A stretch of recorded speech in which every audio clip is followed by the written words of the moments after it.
Someone knows they did you wrong. They did you dirty, not noble. They're afraid of other people rejecting them. They wonder what you have said, and if you have said things to people, you're within your right. And they know that. They know what they did was really bad. There were always red flags with this person, but you were nice and went along anyway. Never again. This person taught you a very valuable lesson. Do not regret what happened. Be grateful for the lesson. Grass was not greener. You poured yourself into somebody, or poured money, time into them, and they just moved on to something else. Like you were nothing. That's what I just got. They didn't expect to do this. At least that's what they're saying. They don't feel like they were treated fairly. They feel like there's a side to this that you won't listen to, but you don't have to listen to it. I'm just here for your intuition. You don't have to do anything about this person. Ask yourself what these lessons were, though, because you learned a lot. Holding you back. I'm really getting that this was someone you had a future planned out with. At least in your mind. And they made you think that there was some kind of future. May have been romantic, may have been a job offer. Or somebody who dangled something in front of you. They had promised you that just never materialized. And in hindsight, it looked like, wait, they were never going to do that for me. They are saying, yes, they were, but something changed for them. And they regret that now. Like a better opportunity, I hate to say. I'm really getting that thing where one person puts another person through college or something, like pays for them, takes care of the house, really helps them while they're in college, and then college is over and the person just moves on. Or if it's not college, just you help them through the hard times. And they don't seem at all appreciative of that or even aware of that. But they are. They do know that. And they know that what they did was bad enough that you should never want to talk to them again. But they're really afraid of what you've told other people. That's this fear of rejection. They know they deserve it. That's the thing. They know they deserve it, but they also believe there's a whole other side that people haven't heard. And another thing, they have talked to people who, let's say, were being nice to them, then found out you had mutual friends, found out what had happened with you, and suddenly they cut them off too. It was that bad.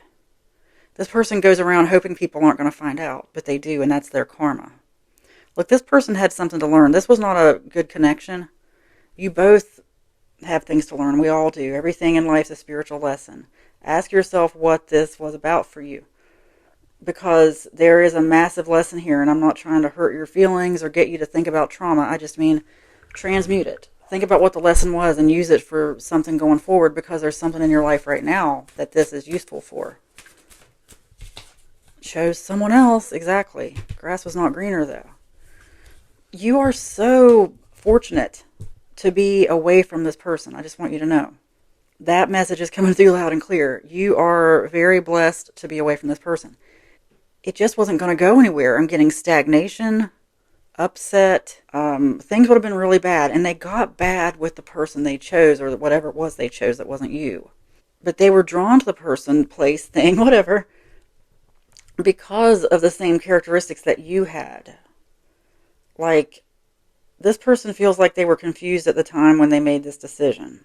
Really bad decision. Going to spill tea.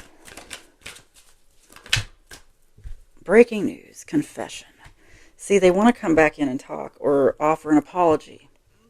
There has been some kind of breaking news, some kind of upheaval in their life that made some kind of news. If not the literal news, it was something, it was news within a small circle, within a community, a neighborhood, like something really happened. A big shakeup. They're calling it a big mess up. They want to confess what happened. Oh, I didn't realize attachment issues came out. That's part of what happened here. This person has their own issues to deal with. That's what I mean. They feel like they made the best decision they could at the time. They feel like they made the decision they had to make for their own survival or security. But the grass was not greener. Like, there was cheating, or someone doing the same thing to them that they did to you.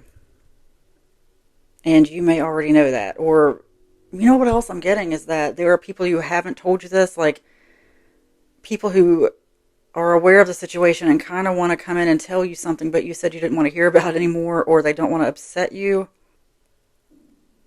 You didn't really need to be told, though. You don't need anybody to tell you this. Like, spiritually, you know what's going on.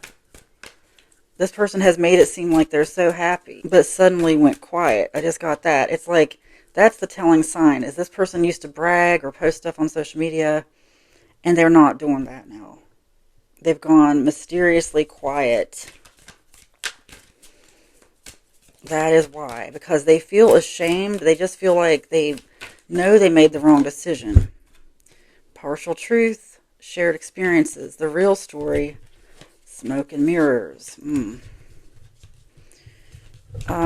They are hoping to win you back in some way, or at least be friends again. See if there's some kind of connection. See if the vibes still match. That's up to you. This says don't be fooled by appearances. Partial truth, there's something they're not telling you. There's something about this that people don't know. And they want to tell you the real story. They think that you're the only one who's going to understand, but ironically, you're the one most hurt by all this, you know? Shared experiences. They want to deepen that bond that you used to have. Like, they want to just go back to the way it was. Let's go into Messy Truth Oracle for a minute. Came right out. The tea is cold now. No more drama over it. Past expired. Exactly. See, this is an old issue for you, but a new issue for them. Because while they were off doing whatever this was, you were getting over it. You were moving on, taking care of yourself. And now they're back, like, you know, thinking about this as though it's a brand new situation. Because on some level it is for them. They're thinking about this in a brand new way. The tea is cold now. And this is what I mean about people in your life. You might have said, I don't want to talk about this. I don't want to hear about it. Impersonator. Wants your life. Copies your style. Obsessed with being you. Obsessed with knowing what you're doing as well. But did they copy you?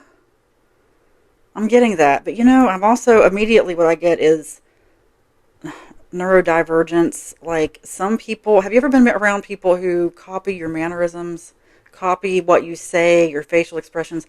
People do that a lot of times, low self-esteem or neurodivergence, like they don't know what to do. So they'll mimic your expressions because they feel socially awkward. They feel socially awkward, so they'll mimic the person beside them or whatever who is not as socially awkward. I don't know if you've ever experienced that. I have. This person has that vibe. They have been through a lot. I'm not trying to say this is your fault or your problem or you have to do anything about it. I just mean there is a lot more going on here than meets the eye. This person has certain tendencies like that or mental health issues that they are really good at masking. That's the real issue. And it goes back to the attachment issues as well. They want you to know that this was not your fault. Don't blame yourself. They know this was something they did. And they know that you don't know the whole story. They know they did this, though. They're taking responsibility. They are really afraid to come in and confess anything, though. Copycat, look, copycat with impersonator. Feeds off your creativity. Steals your style. Steals your ideas. Duplicates your style. Copies your style. Yeah, exactly. What's up with that? That's part of it. You know, some of them, like, let's say they moved in with someone else.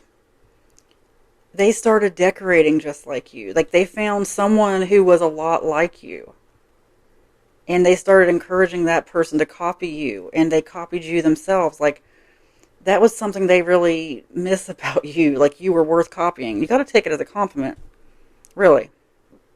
Even if it's hurtful, even if somebody went off and made money with your ideas that were uniquely yours. On some level, please take it as a compliment and know that you are going to be rewarded, because some of them did that too. Like there was a business, a creative business, books. You know, I just got reminded of someone I knew. She had self-published some books, and I think they were doing pretty well. But she had an ex-boyfriend who was trying to come after part of her royalties, saying that they came up with these book ideas when they were together. She wrote the books, though. The idea is really nothing. I don't know how that ever went, but I have a feeling it didn't go well for the guy, but that's what I mean. It's like that kind of thing where there are ideas that you talked about together and this person went off and did them with someone else. Oh, no. Oh, that sucks. Yeah. Stuff you might not even know about, but you see, they're seeing it as a good thing, but not really. They're also ashamed. Okay, they know it's never again for you. Okay, they know that. They know it wasn't right, but at the same time, they have a deep appreciation for you. Now, honestly, someone like this, just on a, I'm not sure if this is a spiritual level or not, but on the surface here, it seems like this is someone who just wants to come back in and steal from you again, whether they know it or not. It's like they don't have anybody in their life worth copying now. That's kind of funny. But that's why you got to take it as a compliment and just keep on being you. And don't share your ideas with them. Don't, unless you want to be copied, you know. Because you might have noticed that even if you share something on social media, suddenly it ends up being in this person's house or whatever. Like, you see these celebrities who, I don't even want to name names, but I've seen multiple videos about it. Certain celebrities who copied other celebrities. Like, maybe made fun of that person, but then later you saw them doing it. That's such projection. That just goes to show that people hate on the things they actually love. It's like, if you hate it that much, why are you now doing it 3 months later, you know? And acting like it was your idea all along. I mean, personally, I'd be scared to do something like that. People are going to call you out immediately.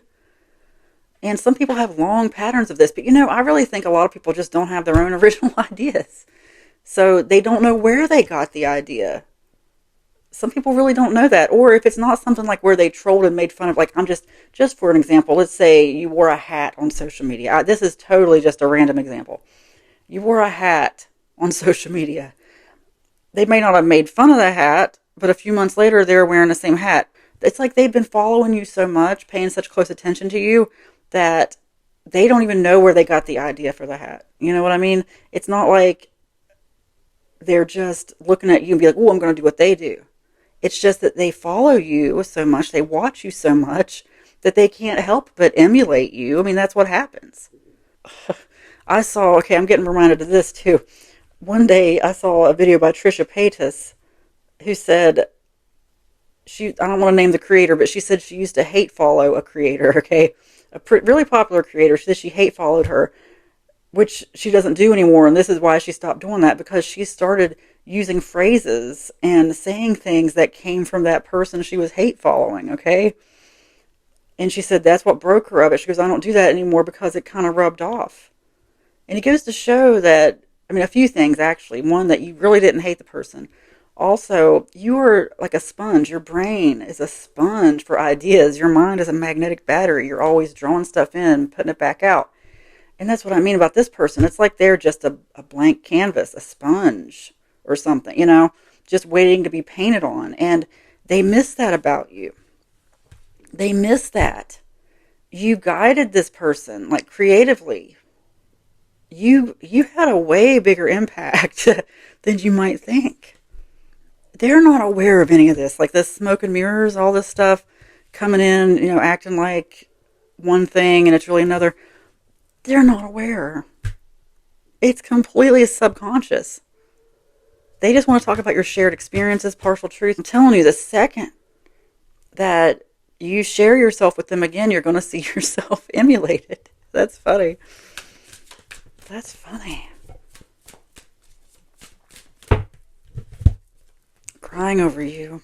Oh, marrying for money. Moving on. Dirty offer. Wow.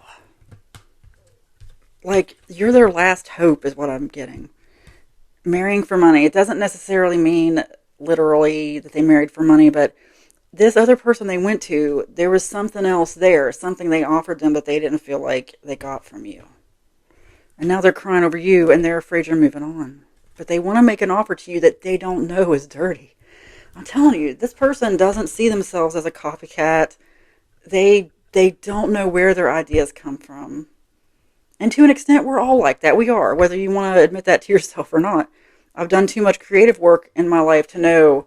I mean, I know what I'm talking about here. But there's a difference between being inspired and not really knowing where your ideas come from. It could happen, I mean, or, you know, sometimes ideas are just a combination of a bunch of things you've been through, kind of like having a dream where you don't know how it ended up in a dream, but it did.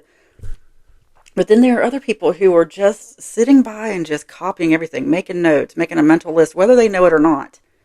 And it's crazy how some people don't even care. They don't even care. Like, they don't see it as copying. Like, personally, I would be completely ashamed. Like, why? Why would you do that? But this person doesn't care. It's like they're not self-aware enough to care. That's what I mean about the neurodivergence. I'm getting a very smart person with high intellect, and you may have connected on that level, but oh, this is weird. It's like there's a part of them that's just not quite there, not present. They don't know why this keeps happening to them, because it's happened before. An offer, okay, which dirty offer? Yes, always partying, hustling. All right. This person would rather party than work. Okay, that's part of the problem. That's part of why they're always stealing ideas and stuff. Because they're not putting in the work. Not putting in the work. You are the hustling, focused on the bag. Not that money is everything, because it's definitely not. Money is just a frequency. But this person could work harder if they wanted to. They're not willing to give up anything. They just want to have everything their way and not listen to anybody's opinion about it, And that works sometimes in life, but there are times when, I don't know, this person, it's just not working out for them, okay? That is not working in their favor. And that's what caused the separation here with them and this other person or situation. Things have gone separate ways. They may have built a house together or decorated a new house. I'm really just getting a lot of purchases, credit card debt perhaps. Like, that's another thing. They're in more debt than they want to admit. They don't want people to know this. Anyway, let's get to you. What is the lesson? Okay, so what is the lesson we need to learn from this? What can I tell you about this? I'm going to get 3 cards. Walk in love, accept what you cannot change. You are in bondage to no one. This is telling me to tell you to release any animosity, any hard feelings, because as soon as you do that, everything that you wanted is going to come. Like, anything that was taken is coming back. You're not in bondage to this person. You know what? Whoever they left for, whoever they chose, they feel like they're still in bondage to them. Because there are names on the same documents, and they might not even be married, but still have bought a house together, or a car, or other purchases. Made plans together that they can't get out of now. Instead of looking back at this with regret, I want you to take the lesson and move on with it, because looking back and just getting mad because they stole whatever isn't going to help you. It's going to help nothing. Walk in love with them. You never have to see them again. But ask yourself, your higher self, what the lesson is in this. And you will be greatly rewarded, okay? You really will. Your reward is here. The way it works is when you release the karma, release the debt.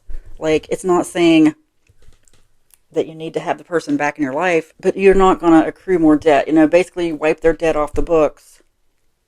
But you don't have to accrue more debt, Forgive and move on. But just know this person's really upset about this. Deep regret. You are kind. You set healthy boundaries. Love flows to you. I love that this card came out with this, walk in love. Set healthy boundaries. You can be kind to them and set healthy boundaries, because I'm getting that some of you might want to talk to them just to see what's going on, or just to reminisce. Shared experiences came out. Like, I know it's somewhere. Here it is. You may want to talk to them, but please know that everything could happen again with this person, okay? Like, all the things they did before could happen again. Set healthy boundaries with them, and just be grateful that you're not in bondage to them. because that's not a good place to be right now. You set healthy boundaries. It is spoken, it is written, and so it is. Amen.